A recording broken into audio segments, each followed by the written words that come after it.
Hello, everyone. Happy Wednesday. My name is Giovanni Nogales, and I'm a paralegal here at Laos Parker. Welcome to today's webinar hosted by the Texas Association for Home Care and Hospice. Today's webinar is entitled Buying and Selling Home Health and Hospice Agencies. Today's presenters are Jennifer Papapanagiotou and Heidi Kocher. Jennifer's practices focuses on compliance, regulatory, and transactional matters for a wide array of healthcare providers, including home health and hospice agencies. She has extensive experience in analyzing proposed and existing business arrangements for compliance with federal and state fraud and abuse laws and drafting a wide variety of legal agreements. Ms. Papapanagiotou is knowledgeable in all aspects of state licensing for home health and hospice providers and in Medicare and Medicaid enrollment, including initial enrollment, changes of ownership, and appeals of revocation actions. Finally, she assists clients with compliance plans, forming new businesses, addressing Medicare, Medicaid program coverage, and reimbursement issues. As for Heidi Kocher, she is a partner with us at Laos Parker. She has over 20 years of experience advising and defending healthcare clients on legal and regulatory matters affecting providers of all sizes. She is an expert in all aspects of compliance and privacy programs, including developing and deploying policies, procedures, and training. Her experience includes serving as a Chief Compliance Officer and Chief Privacy Officer, implementing the various requirements and aspects of corporate integrity agreements, and responding to and defending audits for Medicare, Medicaid, and private insurers up through the ALJ level. She received her JD from Georgetown University Law Center. She is licensed in Texas, Maryland, and admitted to the U.S. Court of Federal Claims. She's also certified in healthcare compliance. This is just a quick reminder. If you have any questions throughout the presentation, please feel free to type them in the chat box, and we'll address as many as possible at the end of the presentation. And I will also be sending out a copy of the presentation via email tomorrow. So without further ado, I present your speakers, Jennifer Papapanagiotou and Heidi Kocher. Thank you, Gio. Appreciate the intro. This is Heidi Kocher. Let's go to the next slide. And before we get started, I do have to do a little bit of a disclaimer. This webinar is for educational purposes only. Even though Jennifer and I are attorneys, we're not your attorneys. And if you are in the midst of a situation or have specific questions, please do consult with your own attorney. Okay, so we're going to cover a few topics here. We're going to briefly look at M&A trends, some transaction basics, the relevant health laws, and then we're going to take a deeper dive into some of the important steps and documents and post-closing issues, along with some special considerations for home health and hospice. Next slide, please. So let's talk first about some current trends. We are still seeing a lot of pandemic-related audits and enforcement. You know, the pandemic really only ended about, a year and a half, maybe 2 years ago. And the government agencies have been knee-deep in doing that, and we're constantly seeing case reports where people have agreed that they have committed fraud in getting the pandemic-related funding, such as the PPP loans, the provider relief loans, or the SBA disaster loans. And therefore, compliance with the requirements for those loans or repayment of those loans, if need to be repaid, are hot issues in transactions. There is still enhanced oversight, quote unquote, by Medicare for hospices in Arizona, California, Nevada, and of course, Texas. And this is for hospices that are undergoing true changes of ownerships, which are asset sales, or 100% change in equity ownership. Again, something that Medicare is still very concerned about, so we see scrutiny of that. They extended the 36-month rule, the look-back rule, making sure that there's no change of ownership within the last 36 months. That was extended to hospices as of January 1st, 2024, so we're still also seeing scrutiny and interest in that. More generally, the integrity auditors are very active. We are seeing a lot of suspensions and revocations for all sorts of reasons having to do with your Medicare enrollment. And when you have a suspension or revocation, we're also seeing a lot of overpayment demands that come with those, because if you're not properly enrolled in Medicare, then you're not entitled to any dollars. So we're seeing that as well. And finally, EBITDA, earnings before income. That has replaced patient census as the key metric for valuation of deals. They are very much looking at that. Another trend that we're seeing is a lot of private equity sloshing around in terms of looking to purchase home health and hospice agencies. Next slide, please. All right, so let's talk a little bit about transaction basics. I think one of the things to do is level set and set your expectations. Transactions, particularly in the healthcare industry, can take months to complete, and you should be prepared for the long haul. Last year, I closed a transaction probably at least a year and a half, if not 2 years, from the moment that we signed the original letter of intent, which was, I don't know, extended, I think, half a dozen times, to finally going to closing. The other thing that we're seeing is, again, because of a lot of the increase in costs and complexity in running a home health agency or a hospice, as well as the enforcement risks, many of the smaller owners are choosing to sell their companies. And again, we're seeing a lot of private equity come into here. They're viewing this as a very good option for them to make some money. One of the things you should do when you have transactions is hire a lawyer. Not necessarily us, but you really want to have a lawyer in this process. There are so many laws and regulations in healthcare that you really will benefit a lot from legal advice up front before actually engaging in a sale. And this applies to both buyers and sellers. And just a side note, it's not just hiring an attorney, but you want to make sure you have a healthcare attorney. I've worked on transactions with somebody who is a general business lawyer who does, you know, some basic sales, does a lot of wills, some traffic tickets, real estate, and they really don't grasp a lot of the nuances and risks that you have in healthcare. So you really will benefit from having an experienced healthcare lawyer in that. You also may want to consider retaining at least an accountant and perhaps a valuation expert to review and advise on the status of the assets or entities being required. You may also need a tax expert.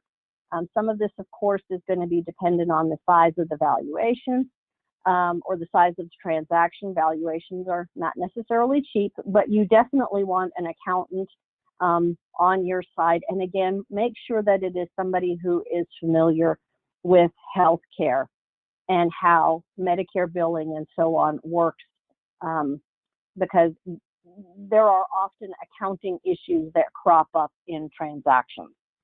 Heidi, if you don't mind, I just want to interject real quick. I actually added this comment about tax expertise because more and more, because I represent a lot of smaller home health and hospice agencies that are owned by families or owned by just a small group of owners. They have often made certain tax elections for how to treat their company while they've been owners of it that are somewhat incompatible with what buyers will ultimately want for their final result in a transaction. And it can require some either specific types of elections or specific types of restructuring in advance of a transaction to sort of achieve everybody's goals. And that can have tax consequences for sellers. So it is becoming more and more common in deals I work on for us to get some. It's not expensive necessarily or particularly time consuming, but most tax is a very unique and very specific subject matter area that a lot like health law is dynamic and changes over time. And people who work in that area, whether they're CPAs who are who do a lot of tax planning or work on mergers and acquisitions, or tax attorneys, often their expertise is kind of invaluable in understanding how certain structures are going to affect the seller. And in some cases, when we're working with buyers, also how they're going to affect the buyer. Good point. Very good point, Jennifer. Thank you. All right, next slide, please. So one of the things that we always advise is to do your homework and don't be afraid to walk away. This is a situation where honestly there are quite a few fish in the sea, and you really need to know what are your lines that you will not cross and when a deal no longer makes sense for you. Don't close a transaction just because you have gotten to a certain point in the process and you feel like you have to now complete the process. The truth of the matter is that many deals that get to the letter of intent stage actually never close, in part because of facts that are found during the due diligence process, or sometimes either the buyer or the seller have a change of heart. I think Jennifer and I have both had transactions where, yeah, something just comes up during due diligence, and for whatever reason, the transaction just doesn't make sense for one of the parties anymore. So it is not uncommon for deals not to close even though you have a letter of intent. Remember that every deal is different based on the unique scenario that a buyer or seller has. They generally do have the same documents and the processes, but as I always tell people, the devil is in the details. Because of this, most documents in a transaction are about 3/4 to 80% standardized, and you can transfer them from industry to industry. But there is about 20 to 30% that is specialized and particular to a given industry. I was actually working on a contract just yesterday, and it was very clear that the person who had drafted the contract really didn't understand healthcare, because there were certain key provisions that were missing and that again are specialized to the healthcare industry. And again, our transactions are more specialized, so you do want to make sure you take the time and cross your T's and dot your I's on the regulatory aspects to be reflected correctly in your documentation. Next slide, please. So I'm going to quickly go over some important steps in documents, and again, Jennifer is going to go into these in a little bit more depth later on. So every transaction follows approximately the same process, and you have mostly the same documents that need to be completed to move forward towards closing. The most critical of these are the ones that are listed here. You have a letter of intent, you want to do due diligence, the purchase agreement, and then of course going to closing. Now, the letter of intent, or LOI, is optional, but it is pretty common. I think both Jennifer and I actually recommend getting an LOI, because what it helps is it helps with the negotiation of the ultimate documentation and helps outline the structure of the transaction. And it's going to start including important details. Another thing that a letter of intent is useful for is if you're either a buyer or a seller, you might not want the other party to be shopping for perhaps a competitor or somebody else in your town. And in a letter of intent, you can sort of lock that down a little bit. You can have no shop provisions in there. So again, a letter of intent is optional, but it is very common. After you sign the letter of intent, you really dive into due diligence. Now, many people actually do a lot of due diligence or some basic due diligence before they actually sign the letter of intent.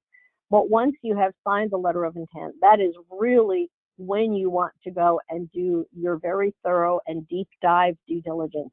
You never know what you find. You cannot just take people's word for it. You definitely want to have the approach of trust but verify. And then while the due diligence is going on, we're working on the purchase agreement. And this has the purchase price and terms, including if you have any holdbacks that are placed in escrow or earnout. You've got representations and warranties about what the business looks like. You have indemnifications so that if something goes wrong, does somebody have an obligation to indemnify or make whole the injured party? You will have exceptions and limitations to indemnifications, and then you'll have some ancillary closing documents. An example here would be if there is any kind of a loan agreement, you might have a loan agreement. You might have the owners staying on as employees, so you might have employment agreements. There's a variety of documents that you might have ancillary to a closing. And then finally, you go to closing itself. This is when the documents are finally signed, the money is exchanged, and the ownership is actually legally transferred. Next slide, please.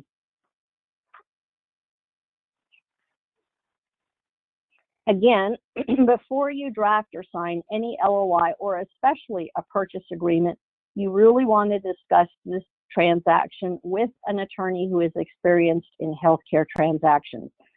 They can solve a lot of issues. And again, remember that federal and sometimes state laws can impact the terms and timing of a healthcare transaction. So an example here would be if you are coming close to the end of your 36-month period, you're a couple of months shy, you might want to enter into an interim management agreement. So until the time that the 36 months runs out, at which point you can then actually go to closing.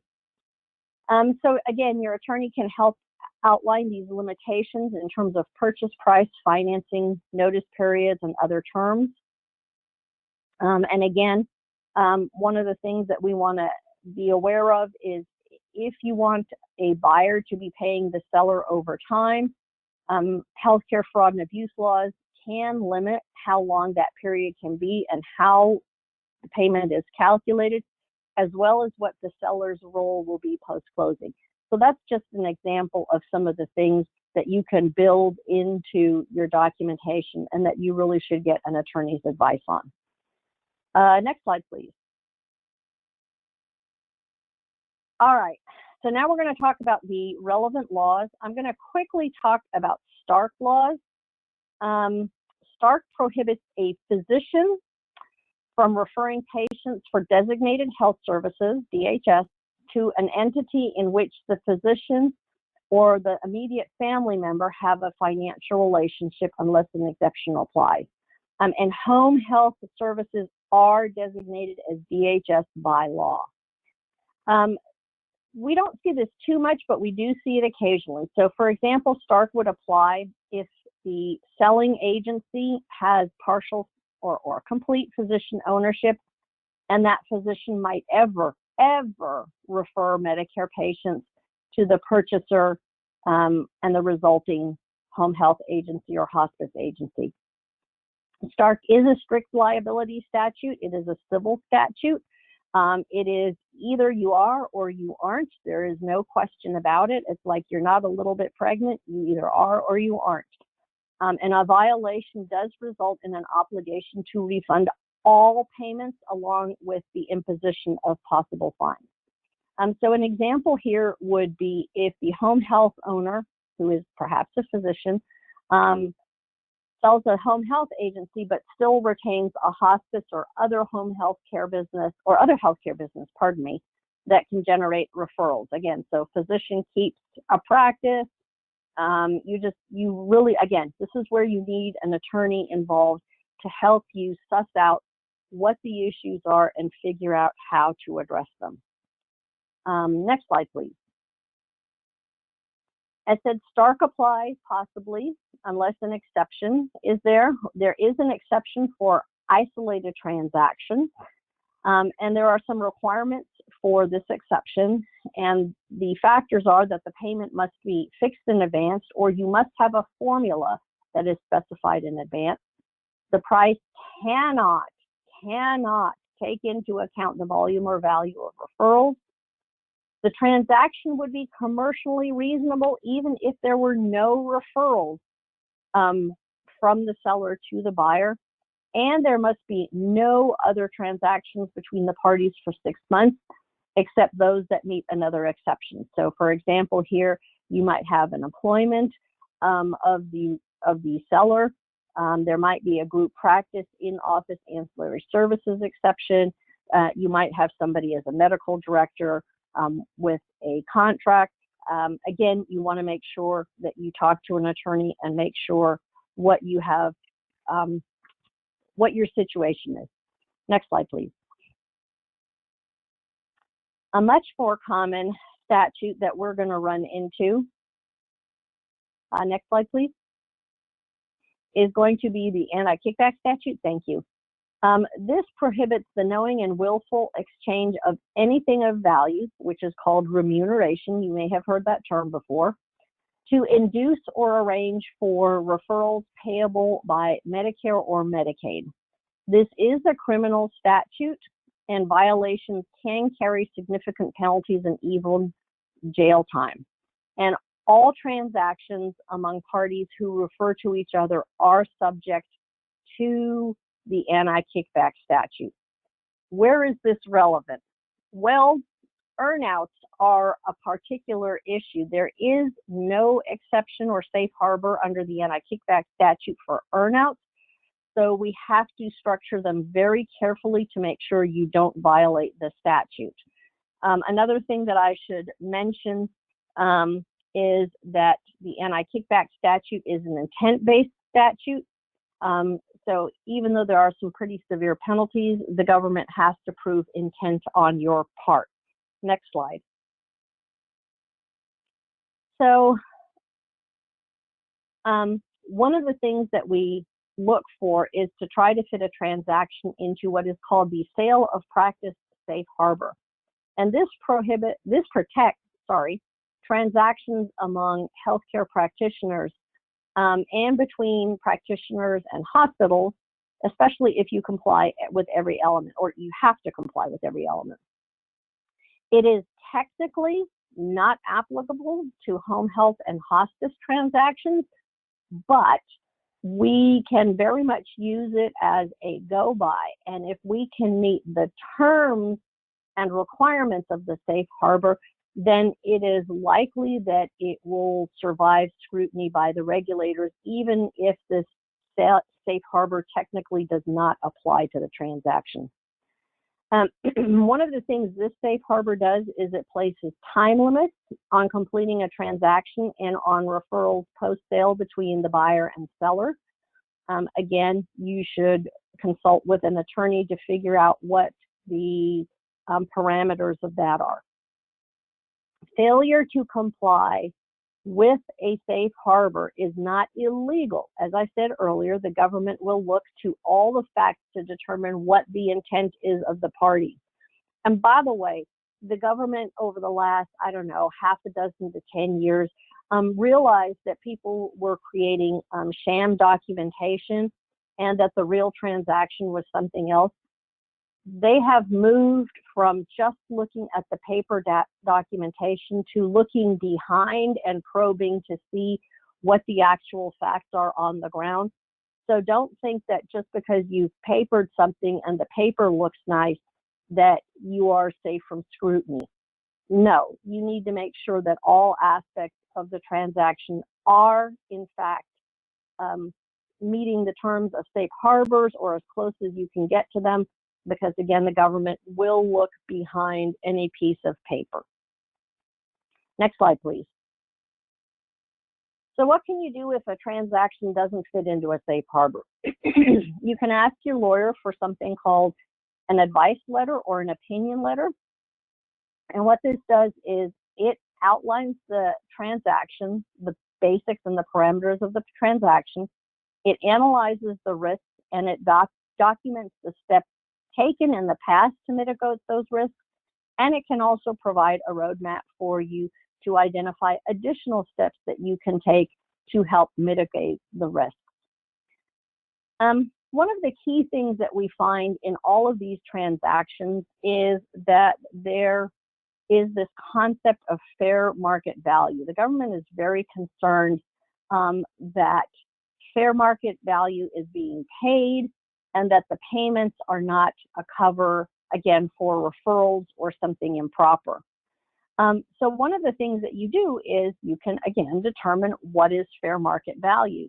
So you should consider retaining an appraiser to determine if the transaction's financial streams are fair market value.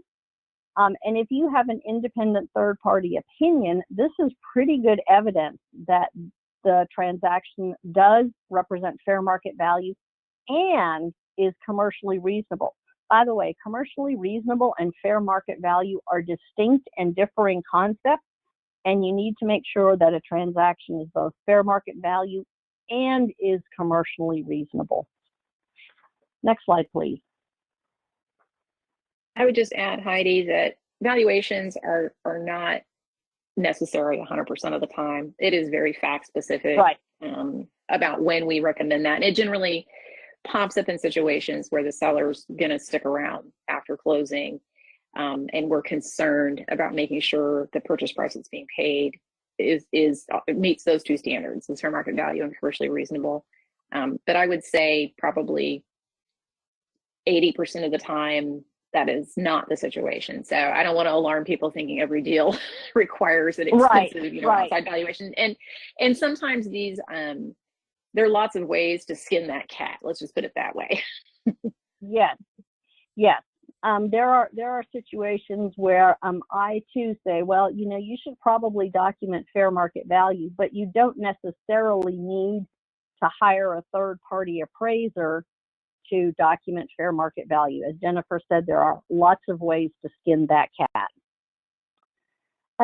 Okay, so let's go on to some of the documents. Again, the letter of intent, it is optional, but it is very common. It is a preliminary document that lays out the key terms and starts negotiations. It is generally non-binding except for the confidentiality and exclusivity provisions. The exclusivity provisions are the no-shop provisions that I mentioned earlier. The LOI can set the tone for the upcoming negotiations. So you want to make sure that if you're going to do an LOI, that you have taken the time to make sure that it is well crafted. And again, consider seeking legal advice before signing an LOI. Again, once you sign an LOI, you start to commit yourself to certain aspects. Again, it's not 100%, not set in concrete, but it starts to, you're pouring the concrete. It may not be set yet, but you're starting to pour the concrete. So you want to make sure that it is correct. I would add the biggest mistake I see people make in letters of intent is they overcommit without really having enough information. And it's perfectly fine to say in a letter of intent that you've done a preliminary evaluation and these terms are subject to further due diligence review and may change based on that review. You can caveat things to protect yourself in the long run, because I can't tell you how many times I've been on the sell side and we were trying to, we're pushing to change a term that was discussed in the LOI, and the buyer just keeps coming back and saying, we already discussed this and it's in the LOI and we're going to follow that. And it's hard to fight that sometimes. If you're, if you've sort of pre-negotiated a term, even though they're not binding in the LOI, it's an expectation thing. So.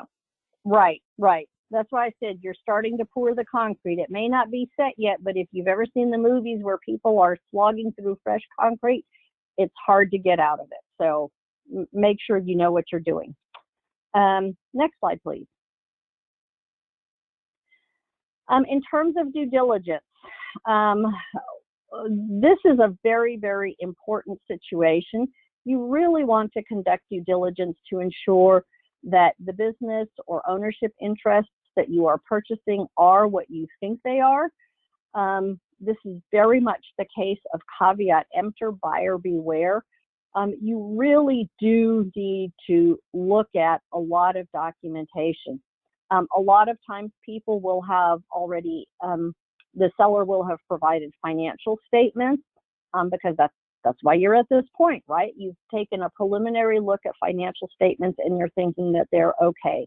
But you may want to look at other things. You may want to look at tax returns. You may want to look at specifics of business operations. You may want to go and physically check out office locations. You certainly want to verify any licenses and certifications. You want to look into personnel matters. There's all sorts of other things that you may want to do as part of your due diligence. And I will say, one of the things that I have noticed, particularly in smaller transactions, is that the due diligence tends to be skimped on.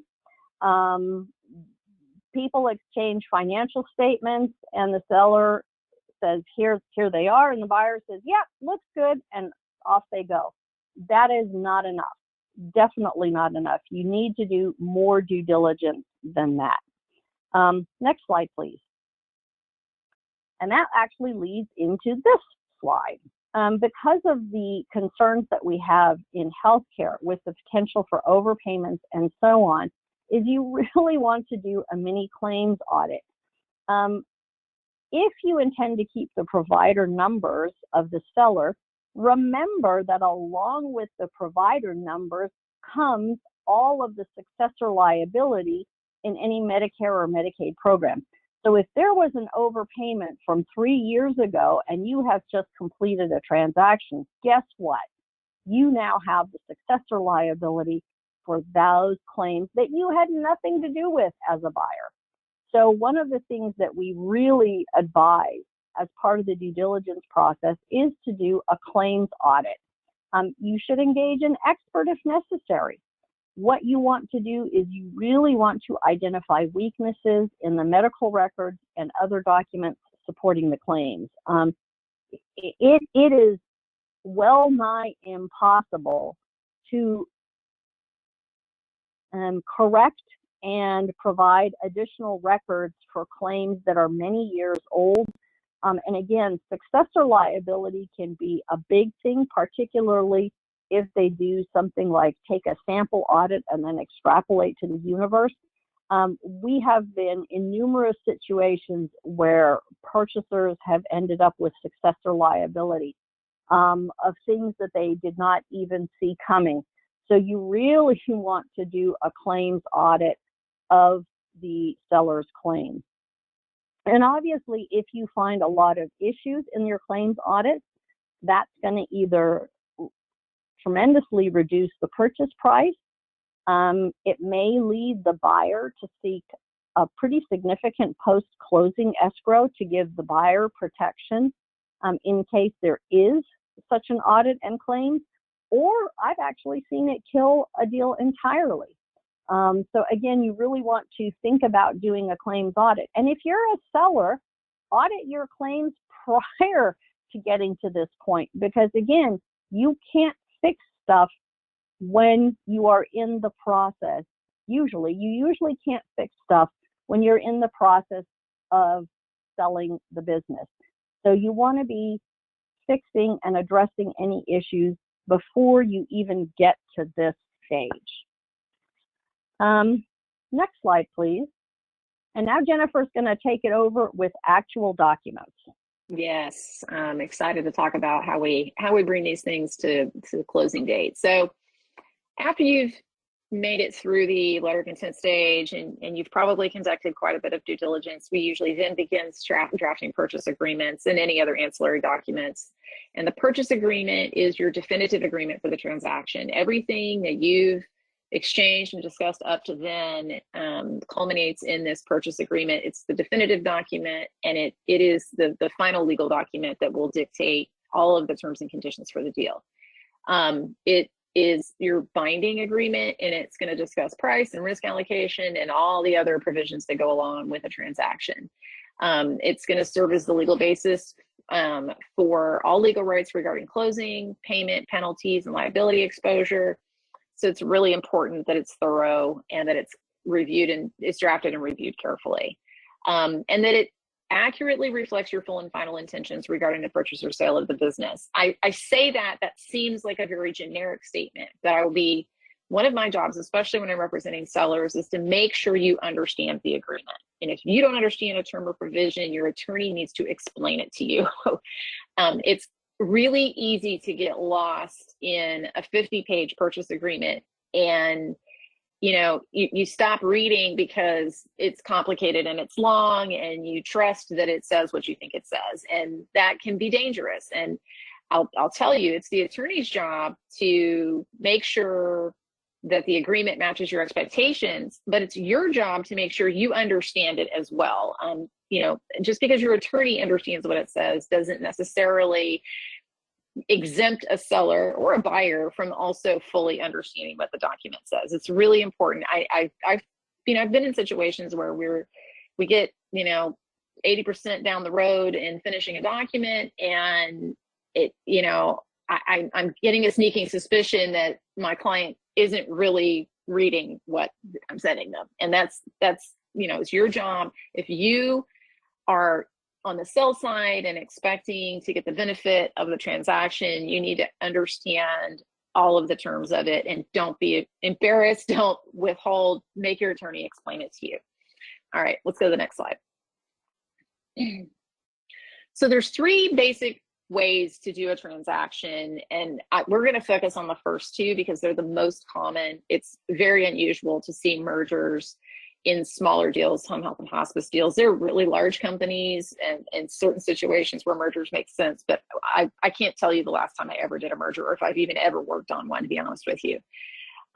We typically do either asset sales or what we call equity sales. An asset sale is a situation where the buyer is acquiring certain identified assets, property, and liabilities of the seller, but not the seller's company or the equity in their company. So at the end of the transaction, there will be a new owner with a new tax ID number after the closing. And that's what we call a true chow. Asset sales are called true chows in Medicare and state licensure terminology. In an equity sale, the buyer is buying the seller's equity interest in a business, in an existing entity, either a limited liability company or a corporation typically. After the transaction, the buyer owns the company and all of its liabilities and all of its assets. And after closing, the company, the home health agency or hospice agency, has the same owner. So if it's ABC Home Health before, it's ABC Home Health after, and it has the same tax ID after closing. These are important because they have, real implications for, Heidi had already mentioned, things like successor liability. And it's often, there's a perspective that equity sales are simpler in healthcare because they cut down on the numbers of advance consents we have to give in order to close transactions. That's true. And they're very common. And I would say probably 75% of the deals I do are equity sales. But asset sales are not all that unusual. And there are very specific situations where we might see one or the other. Let's go to the next slide. So in an asset sale, they're interesting. So asset sales involving home health and hospice agencies usually don't have a lot of what we call hard assets. There's not a lot of personal property, fixtures, furnishings, and equipment, things like that. Most of the value of the business is goodwill. And depending on the scenario, if a buyer is buying accounts receivable or something like that, then you can have that type of asset. Buyers do generally take assignment of Medicare and Medicaid billing numbers, but few other liabilities other than those they want. So in an asset sale, we end up making long lists of what the agency business is, what it consists of, what are the tangible assets of it, furniture, filing cabinets, copiers, and all of the intangible things that it owns, all of the contracts that go along with that business. And buyers in an asset deal can pick and choose what they want to buy from that long list. It's very common to see asset sales where a seller may have non-healthcare debts or liabilities that the buyer doesn't want. Or in situations where the buyer doesn't want or need the Medicare or Medicaid numbers, or the buyer is just tremendously risk averse.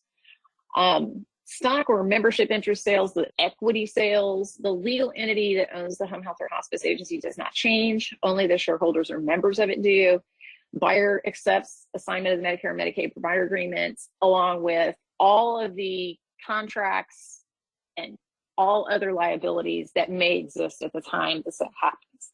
You will see in an equity sale agreement that the buyer wants the agency free and clear of all liabilities. And a lot of attention will be spent during due diligence to identifying those potential liabilities, and there'll be oftentimes some negotiation over whether a liability is going to be paid off out of closing funds or if the buyer is going to be willing to accept assignment of it. This has become, you know, in the pandemic funding era during 2020, 2021, agencies, you know, leveraged up. They borrowed a lot of money sometimes. It could have been PPP loans. It could have been SBA emergency loans. It could have been Medicare advance payment that they took out. Those all are liabilities, and we are still sort of paying special attention to those because we're, you know, not that long after the end of the pandemic, and frankly, a lot of agencies are still dealing with some of that stuff.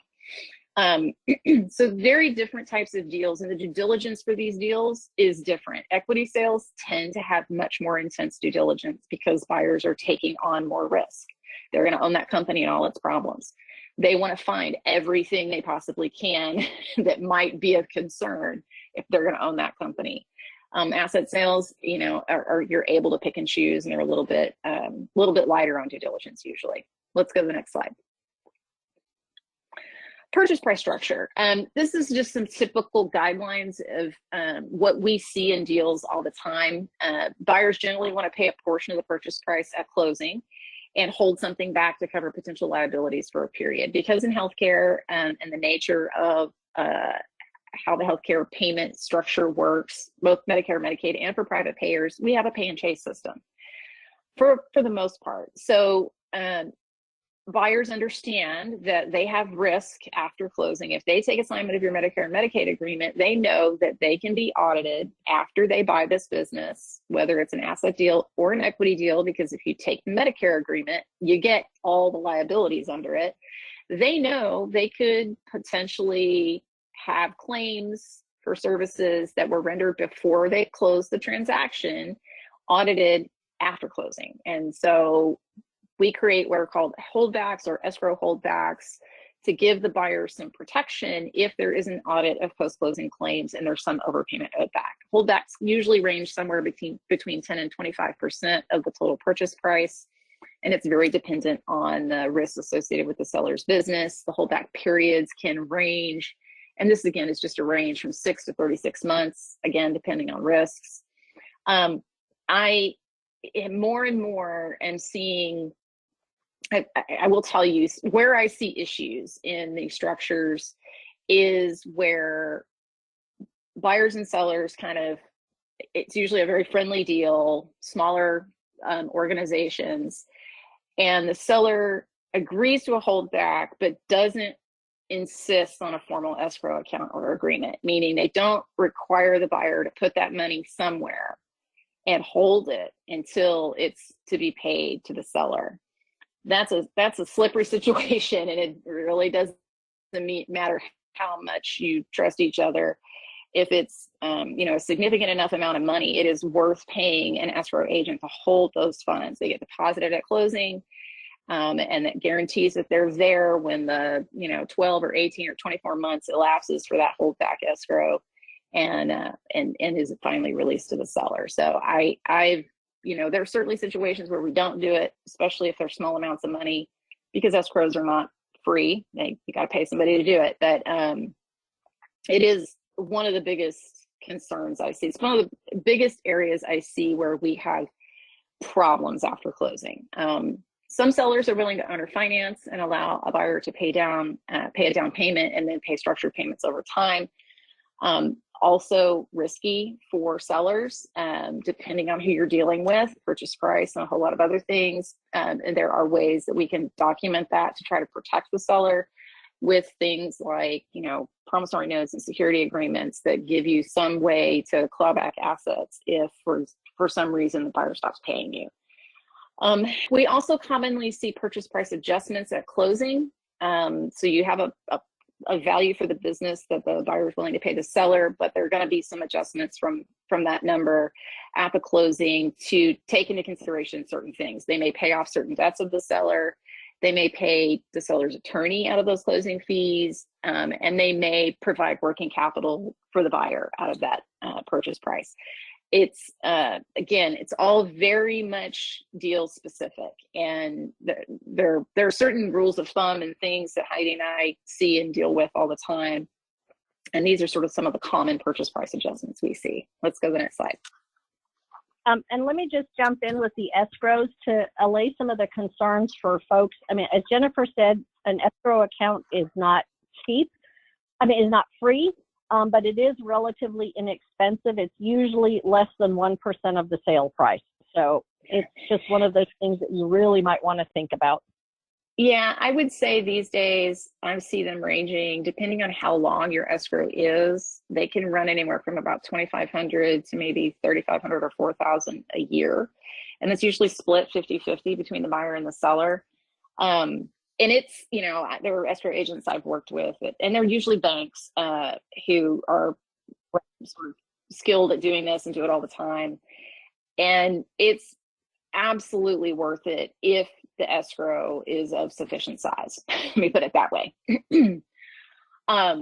So the next most important provision in purchase documents are the representations and warranties, and what we call reps and warranties. And those are made by both buyers and sellers, but primarily by sellers, to legally confirm that certain statements or conditions about the business are true.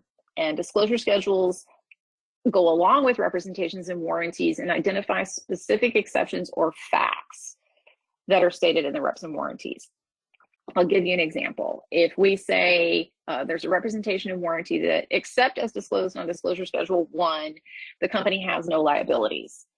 And then you'd have a disclosure schedule that accompanied that then listed any liabilities or sort of exceptions to that general statement that none exist. So it might be something, you know, seller has a line of credit with ABC Bank for X number of dollars. It's incredibly important that your representations and warranties are accurate and that your disclosure schedules are thorough. And it's the biggest sort of heavy lift for the attorney working for a seller is to make sure that your reps and warranties are accurate and that your disclosure schedules are very thorough.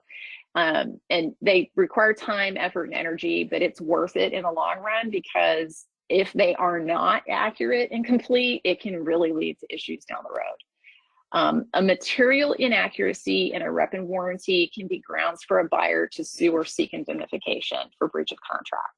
So again, this is the biggest areas. I'll just give you some examples. You make a representation and warranty that the seller has complied with all laws and filed all their claims compliantly. You don't list any exceptions to that. 6 months after the deal closes, a UPIC sends a letter requesting records for a time period that predates closing. That automatically triggers a buyer to make an indemnification claim to cover that potential liability, because you said when you sold the business to them that the seller was in compliance with all laws, and now the UPIC is saying you might not be. So these are important and worth putting a lot of time and attention into. Common reps and warranties include certain statements about your financial reports, that they're accurate and complete, that there's no litigation, there are no audits pending, and the business has complied with all applicable laws. They'll also make reps and warranties about employees, your employee benefit plans, taxes, you name it. There's a whole host, sort of a laundry list. And there's some specific ones that are focused on healthcare. And let's go to the next slide. We'll talk a little bit about that. And Heidi said early on, you know, about 75% of most transaction documents are kind of transferable between industries, but here's sort of the list of what's unique in healthcare. This is just a sampling. So you'll make reps and warranties that your licenses, certifications, and the contracts necessary to operate are current and in good standing, that you're enrolled in Medicare and Medicaid if you have those, and that those enrollments are active and in good standing, that the owners aren't subject to disciplinary or corrective actions or appeals, that the seller who's been conducting exclusion screening has records of it, and that no employees, contractors, vendors, or owners are excluded. You'll make reps that there are no claims, enforcement, or other actions, administrative proceedings, audits, or investigations pending against the seller or the seller's owners. And in a home health and hospice deal, the seller will make a representation and warranty that addresses the 36-month rule. 36-month rule, as Heidi mentioned earlier, essentially prohibits the transfer of a Medicare provider agreement more often than every 36 months. And there's a complicated definition that goes along with that, but the short version of it is you can't have a direct change in majority ownership. So 50.1% or more, more often than every 36 months. And you start the clock from the date the agency was initially certified, and you sort of do a timeline going forward of every change in ownership. And you're looking for changes in what we call majority ownership. There's some exceptions to the rule. They're pretty narrow and limited. And this has become a really hot issue in hospice deals because this rule just went into effect a little over a year ago. And there were certainly a number of hospice sellers out there that had what I call, licenses and certifications sitting on the shelf waiting to sell. And many of them had 36-month rule issues. And there's some ways to structure around it, depending on a buyer's tolerance for risk. And in some situations, we just choose to wait. But these are sort of some of the unique healthcare reps and warranties we have to worry ourselves with. Let's go to the next slide. Next most important, indemnification. This generally indemnification provisions are there to protect the buyer. The seller agrees to compensate and hold harmless the buyer for any problems that arise in the business because of the seller's actions, its breaches of reps and warranties, or claims by third parties that relate to pre-sale periods. This goes hand in hand with your escrow holdback. Generally, a holdback is created to address indemnification claims by the buyer that they think the seller owes them money for. And that's largely why we have holdbacks. Sometimes holdbacks will be affected by sort of the unknowns and what we would typically see, and they can grow from there to address certain specific risks that buyers see after conducting due diligence with a particular agency. I can give you some examples. We've started out with in deals with a 10% holdback for 18 months, and that's pretty common. Buyers doing due diligence and discovers a hospice cap problem. All of a sudden, they're wanting an extra holdback for a certain period of time, much longer period of time, that's specifically there to address hospice cap issues. That's sort of how these things can change over time based on due diligence. So let's go on to the next step. Next slide. Indemnification often comes along with what we call qualifications and exceptions, and those can be anything that limits a party's liability, such as a cap on total liability or a minimum amount of a claim before a party can make an indemnification claim. And it can also include disclaimers or revisions of certain reps and warranties. There's often something called the materiality qualification, and essentially that, without spending a lot of time on the legalities of it, essentially it means a buyer can still seek indemnification if they've essentially inserted a provision, even if it's not a material breach. They can kind of get reimbursement from dollar one.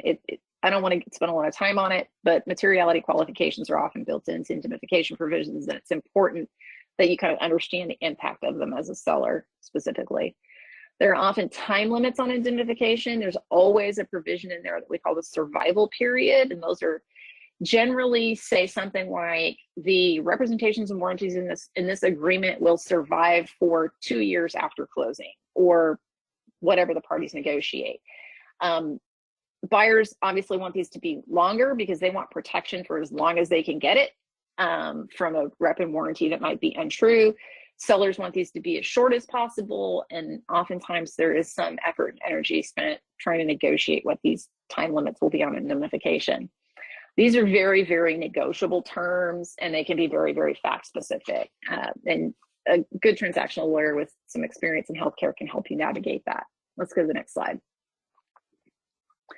Closing. Closing is the magic day when legal ownership transfers, and most often money also transfers. Sometimes it occurs on the same day the purchase agreement is signed. That is relatively common in equity deals where your buyer is going to buy shares or a membership interest in an LLC and it's going to own the company. Or it may occur later, especially if third-party consents are required to close a transaction, or if there's some kind of financing that has to be finalized. That gets built into your purchase document, and often you'll see a closing section that says, The parties will close this transaction when all the conditions to closing are met. And then there's another section that lays out all of those conditions are. And in asset deals in Texas involving home health and hospice agencies, if a buyer is buying assets and there's going to be a new owner with a new tax ID number, then you've got to file a license application before you can close that transaction. And there may be a lot of other things you have to do. And there may be consents you have to get from payers, for example, because their contracts say, you know, you can't assign this contract to a buyer or to a different owner of your business without our consent. So asset deals often have delayed closings because you've got to go out and get these consents before you can actually change legal ownership so the buyer actually gets what they bargained for. Equity deals, not always, but often we have what we call simultaneous sign and close. The conditions to closing section, if you do have a delayed close, is a key section of the agreement because it can serve as grounds to terminate the transaction document if some condition can't be met. Again, those end up being highly negotiated, and people who do healthcare deals all the time understand these and can help you navigate them and understand them and make sure things aren't being included that are sort of outside the norm, and make sure they're focused and they're specific and they're achievable. Let's go to the next slide. At closing, the parties are going to review all the relevant documents, make any additions or revisions. They may agree to waive certain terms, and then they'll sign documents to officially transfer ownership of assets or equity interests in the business, and they'll transfer purchase funds and or deposit escrow funds. They may pay certain transaction expenses out of those funds. Let's go to the next slide. After the closing, so the relationship between the parties, it's rare that it ends abruptly after closing. There may be a week or two where things are kind of quiet, but often many buyers want a transition period where the seller stays on for some period of time to assist in retaining employees and patients and transitioning operations. The goal of a seller in this situation is to minimize its exposure to liability from claims made by the buyer, and especially in situations where you may have some post-closing payment, if there's an earnout or there's some other contingent payment being made. It can be to the advantage of the seller to help the buyer take over the business, understand it, and run it well. The buyer, conversely, is now running the business with all its challenges, and if issues arise the seller should have disclosed, for which the seller is responsible, the buyer can seek indemnification. Some transactions have deferred payments. There's lots of different scenarios where that can happen, and the buyer and seller will rely on each other to comply with deferred payment obligations and reporting. There's two areas it's really, really common to have post-closing, what we call reconciliations, especially in equity deals where the buyer is buying a going concern and they've bought accounts receivable, and they're expecting a certain what we call working capital. So there's a certain amount of cash or accounts receivable left in the business so that it can continue to operate and pay all its bills. And that, you know, purchase price is adjusted to account for that. There's always a reconciliation of that working capital at some point after closing, because you guess at what you think those numbers look like at closing, and then usually 90, 120 days later, you true up those numbers and there may be an adjustment owed to one side or the other. The other situation is when a buyer doesn't buy accounts receivable, but payments continue to come in, especially from Medicare, because you're buying the provider agreement, and so money continues to keep coming in under those credentials. And you got to split them up between buyer and seller. And that often happens after closing, and there has to be good communication. It needs to be addressed in the purchase document, make sure everybody understands how that's going to work. Let's go to the next slide. Many deals include restrictive covenants that will prohibit a seller and certain identified persons from competing with the business after closing. They also sometimes include what we call non-solicitation covenants that prevent the seller from soliciting employees of the business to come work for them or to quit. And sometimes it also addresses reputation, non-disparagement type clauses, confidentiality clauses that prohibit the parties from talking about the deal with third parties. These are really can become common subjects of disputes between parties. It's not uncommon at all, and I've dealt with it a few times where a seller sells their business, owns other healthcare businesses, and sees opportunities all the time and wants to get back into the same business again. And they've got this restrictive covenant, and we often end up, representing one side or the other, trying to enforce a non-compete. They are enforceable in Texas. They have to be limited by their geography, time, and scope. There are some what I would call sort of common terms in non-competes that we can be reasonably confident are going to be enforceable. It depends on which side of the deal you're on. If you're on the seller side, you want these to be as narrow as possible. If you're on the buyer side, you want to be as broad as possible. So these are really heavily negotiated, and they can be a source of disputes and concern between the parties post-closing. Let's go to the next slide. Home health and hospice deals, like I said, can include post-closing purchase price adjustments. They can be based on updated valuations of the business or reconciliation of accounts receivable. We kind of talked about this already.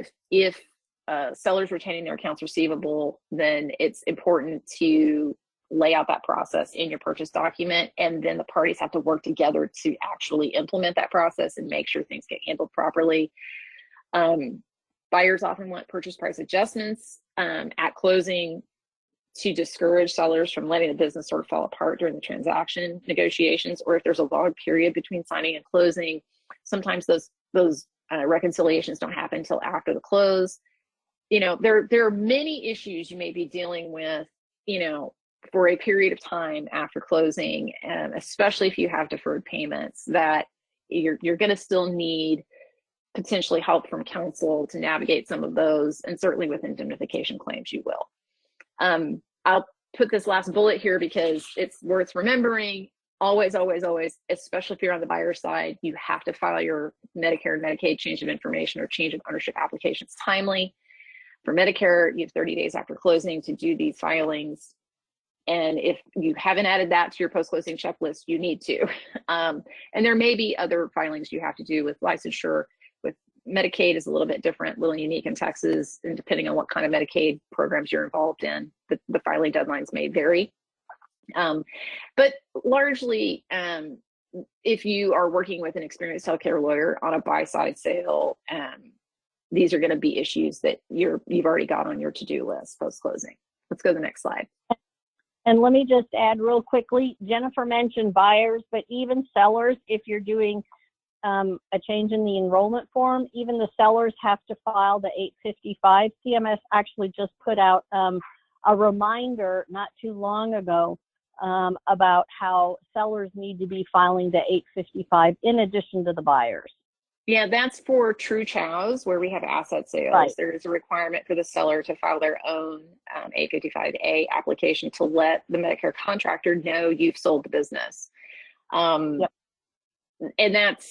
And it's pretty common if I'm working on an asset sale and I'm on the sell side, we build that into the closing documents. We have that prepared and the seller signs it as part of the closing documents.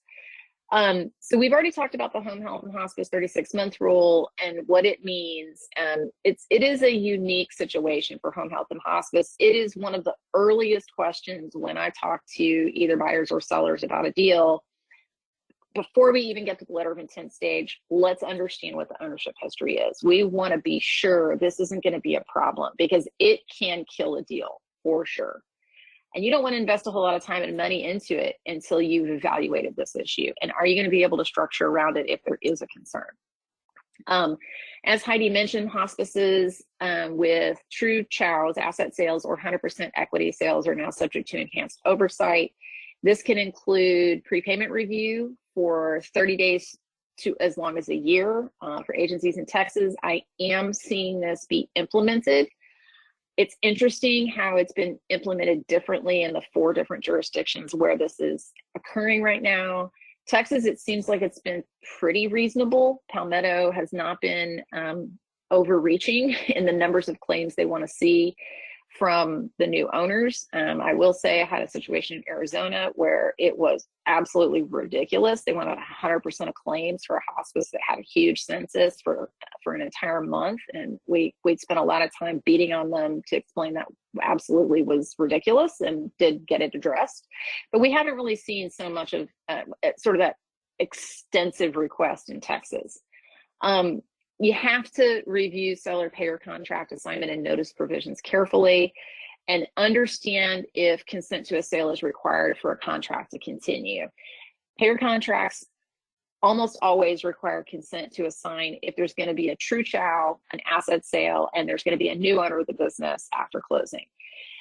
They're mixed when it comes to what I call changes of control, so equity sales, where the same company will still own the business, but the owners of that company are going to change. Some payers will include that you need to tell them in advance, and they have a right to consent to that contract continuing, and many don't. It is very hit and miss and requires some analysis by your legal counsel to figure out, what do we need consent for and what do we not.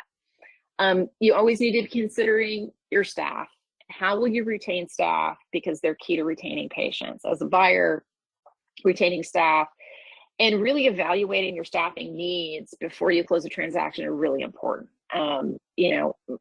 Often, especially in distress situations where a seller's getting out of it because they've got money problems of some kind for some reason, carefully evaluating staffing needs, making sure you have the right mix and the right expertise is really important.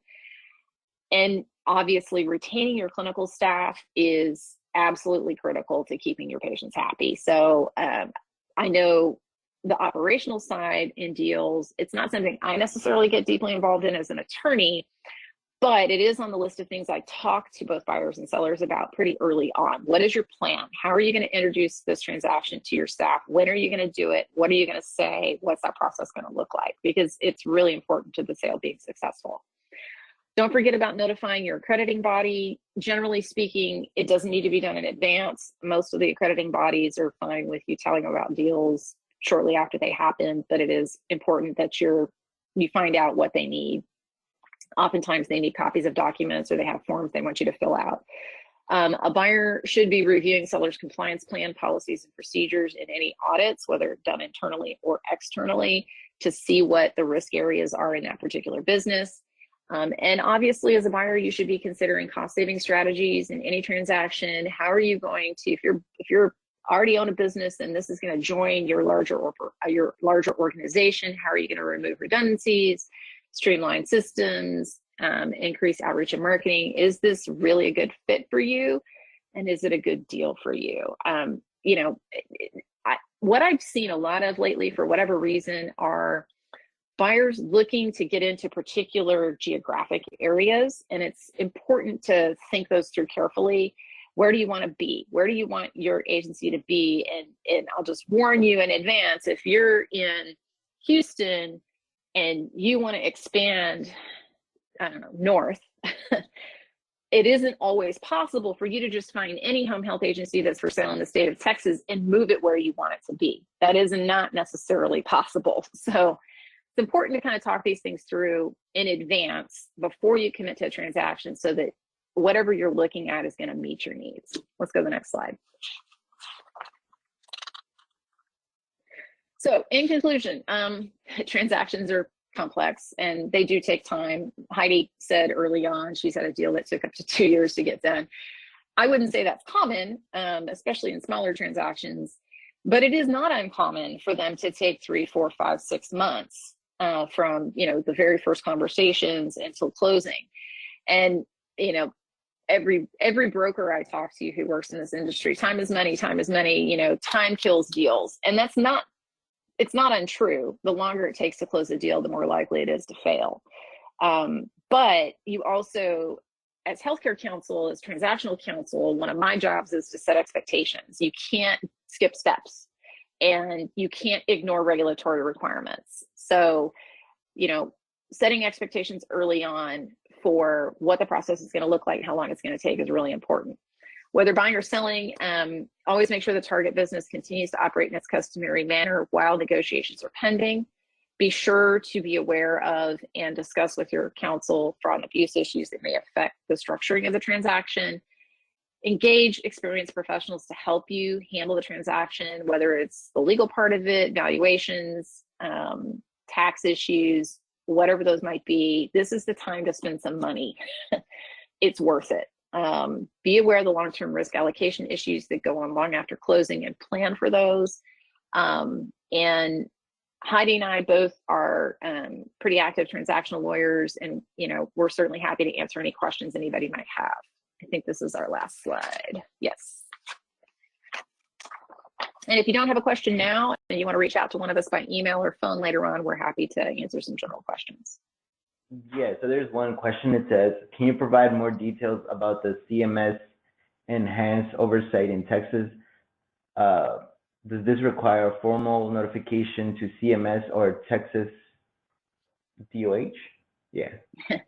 So the enhanced oversight happens usually after you have closed a transaction and you've filed your applications with Medicare to update your ownership information. That sort of gets you on what I call the list of who's had a true asset sale or who's had 100% change in equity ownership. That will then trigger once the processing of that is ongoing, it then triggers on the claims side for them to put you into the enhanced oversight bucket and engage that process. Timing wise, it's been all over the road, all over the map as to how long between closing and actually receiving some notice that you're going to be participating in enhanced oversight. I had a client, it was admittedly in another state, that closed a deal at the end of December. This was in 2023, and they didn't receive an enhanced oversight request until September of the following year. And they had filed their change of ownership documentation timely, so within 30 days after closing. It took a long time. That's just the nature of our Medicare contractors. They don't move very quickly. So even if you don't see, and yes, you usually do get a letter that tells you this is happening. You've been identified to participate in enhanced oversight, and you're going to request for documents. And generally speaking, that should be happening. If for some reason you're a buyer and you've had this either an asset sale or you've acquired a business through an 100% equity sale, and you start seeing a huge volume of ADRs and you don't know why, then it's time to get with your attorney, get with the contractor, figure out why you're getting those, because I have seen a situation where they implemented enhanced oversight and either the letter notifying the provider got lost or didn't arrive where it was supposed to, didn't get sent to an address that the buyer actually received it. So it's what we've seen in that process. Like I said, Palmetto has been fairly reasonable in the volume of documents or claims they've asked to review. It's a sample usually. And if you do well in the first round of review, kind of like TPE, if you do well in the first review, generally it ends. I had a situation in another state where it was 100% of claims for a particular month for a hospice that had over 200 patients, because it was an ongoing business that was purchased. And they hold 100% of their money, which was ridiculous. And we ended up having to go sort of back channel through the contractor and on to CMS to get that resolved. And we did. It took time, but we were able to get them to back off, reduce the sample size, not hold 100% of the money, et cetera. And I will say, what we have seen is if you are subject to enhanced oversight, the Medicare contractors are making an effort to process those relatively quickly once you do submit your records. So it's kind of like TPE review, although you may or may not actually, I don't think there's any post-review education, but if you don't do well, they will request additional records. If you don't do well again, they can sort of up the ante. They can refer you for UPIC investigation. They can revoke your provider number. So it's important, once you do get into that enhanced oversight situation, that you are responding appropriately. And we highly recommend you get consultants or legal counsel to help you through that process, to make sure you're putting your best foot forward, because you really want to pass the first time. I know that's a long answer to a question, but I hope it's helpful. Yeah, so those are the only questions. So I'm going to just wrap it up. So that concludes today's webinar. Thank you guys for joining us today. Thank you to our speakers, Jennifer Papapanagiotou and Heidi Kocher.